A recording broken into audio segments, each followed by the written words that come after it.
Aujourd'hui, je vais vous partager un petit outil assez simple et efficace quand vous tournez en rond et que vous avez du mal à déterminer la cause d'un de vos problèmes. C'est la technique des 5 pourquoi.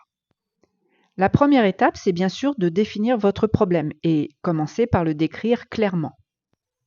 Ensuite, tout simplement, vous posez la question pourquoi j'ai ce problème et vous allez avoir une réponse qui va vous venir spontanément.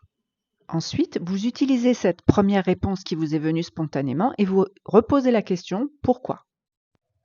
Et ainsi de suite, au moins 5 fois, voire plus, si vous n'avez pas encore abouti à une cause identifiable de façon claire.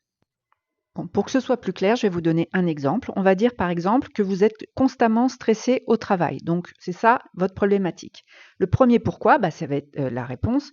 Pourquoi suis-je stressé au travail? La réponse qui vous vient, c'est parce que, par exemple, j'ai trop de tâches à accomplir chaque jour. Ok, on prend cette réponse-là et on repose la question pourquoi? Pourquoi ai-je trop de tâches à appliquer chaque jour?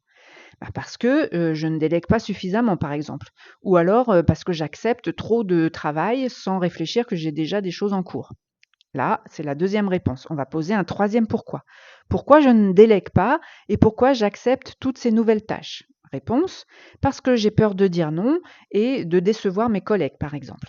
Ok, on va prendre cette troisième réponse et on va poser la question pourquoi ai-je peur de dire non et de décevoir mes collègues?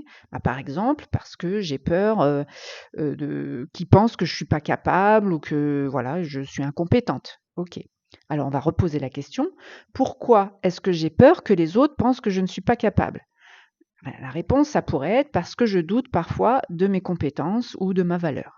Donc voilà, on s'arrête là, mais on pourrait continuer.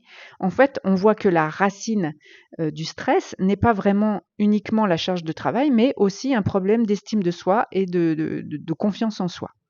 Alors c'est utile et intéressant d'identifier la cause racine pour pouvoir définir une solution. En fait, la solution, c'est aussi de travailler notre estime de soi, notre confiance en soi.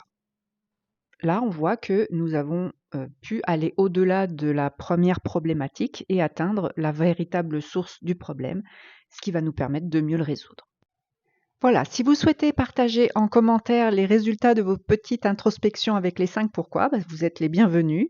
Ça peut aider des personnes à comprendre et l'appliquer également. Je vous souhaite une très belle journée. À bientôt.